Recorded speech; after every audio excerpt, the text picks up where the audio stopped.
한국경제연구원에서 발표된 생산가능 인구 1% 감소하면 GDP 0.59% 감소한다는 주제를 가지고 말씀드리겠습니다. 보통 생산가능 인구는 15세에서 64세를 의미하는데 생산가능한 인구가 감소한다는 것은 GDP가 감소한다는 겁니다. 우리나라가 이제 2020년도에 5,143만 명의 인구가 기록을 했는데 2060년도에는 4,395만 명으로 감소할 것으로 이렇게 보입니다. 세계 인구 변동을 보겠습니다. 2022년도에 세계 인구가 80억 명이었는데 2050년에는 93억 명, 2100년도는 109명이 예상됩니다. 한국경제연구원에서 발표된 이제 자료를 보겠습니다. 생산 가능 인구가 1% 감소하면 GDP가 약 0.59% 줄어든다는 겁니다. 생산 가능 인구라는 것은 이제 그 경제 활동을 수행할 수 있는 연령 인구로 일반적으로 15세에서 64세 인구를 얘기합니다. 그리고 비생산 가능 인구는 이제 15세에서 64세 들지 않는 만 0에서 14세 유아라든지 청소년기, 그 다음에 만 65세의 노령 인구를 말합니다. 그래서 결국은 이제 생산 가능 인구가 이제 줄어든다는 것은 이제 피분양 인구가 증가한다는 거죠. 결국은 이제 GDP가 감소할 수밖에 없습니다. 그렇기 때문에 우리가 이제 고용률 제고라든지 그 다음에 외국인 노동력 활용이라든지 노동 생산성 향상을 모색해야 한다는 겁니다. 우리나라 2050년도 생산 가능 인구는 이제 2022년 대비 약 34.75%가 감소한다는 겁니다.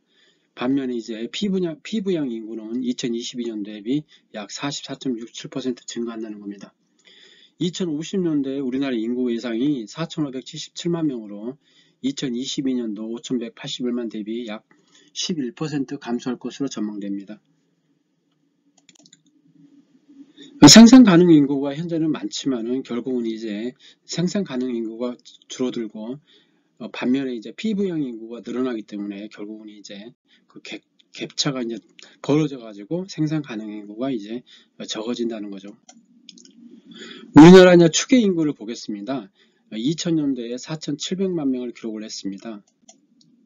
그리고 2020년도에 5,143만을 기록했고 2060년도에는 4,395만 명이 예상된다는 겁니다. 한국교원대학교 이제 자료를 인용을 했습니다. 우리나라 이제 인구 피라미드 형태는 과거 이제 삼각형 구조에서 2022년제 40에서 60세가 두드러지는 항아리형으로 변모를 했습니다. 그렇지만 이제 2050년도에는 저출산 고령화가 심화로 항아리형에서 이제 고령층 인구수가 더 많은 역피라미드형으로 인구 구조가 변할 것으로 전망되고 있습니다. 특히 이제 2100년도에는 인구가 이제 급감하면서 인구 면적이 이제 가늘어지는 이제 방망이 형태로 근접할 것으로 예상된다는 겁니다. 그 형태를 보면은 2050년도의 모양이 이제 뚜렷하게 우리가 알 수 있습니다.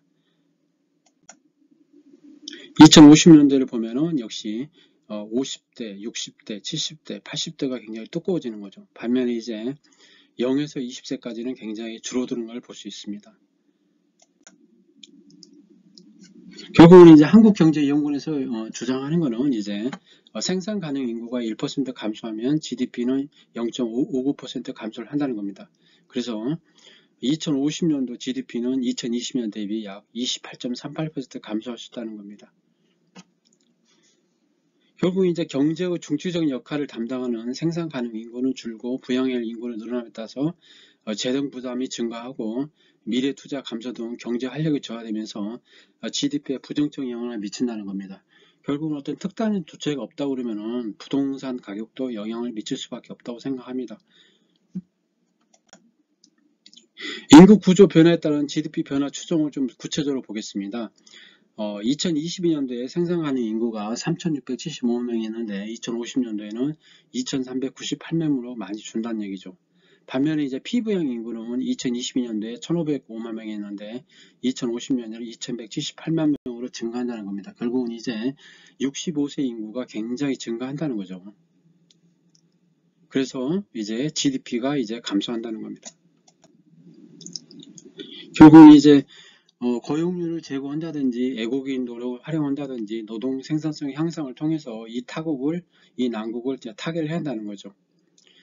인구 구조 변화에 따른 경제적 충격을 완화하기 위해서 노동시장의 고용률 제고라든지 규제 완화, 또 외국인들을 많이 이제 활용을 하는 근로자 활용이라든지 노동 생산성의 향상, 또 로봇이라든지 기기 개발 같은 다각적인 정책을 모색할 필요가 있을 것 같습니다.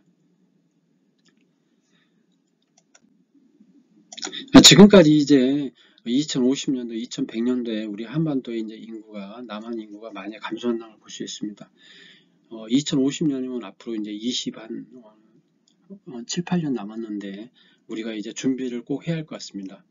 그리고 이제 인구가 감소를 하면은 이제 아무래도 이제 유아층이라든지 청년층과 감소를 하고 노령층과 급격하게 증가하기 때문에 관련 산업이 또 흥망이 또 교차할 수 있다고 생각합니다. 특히 부동산 쪽에서도 아무래도 이제 부정적인 영향이 있을 수 있다고 하는데 우리가 이제 주택을 매수를 한 사람이라든지 아니면은 매도를 할 사람이라든지 아니면 향후에 매수할 사람이라든지 아니면 주택을 여러 채 갖고 있는 사람이라든지 아니면 무주택자라든지 공이 이제 인구 변화에 대해서 한번 귀를 기울일 필요가 있다고 생각합니다.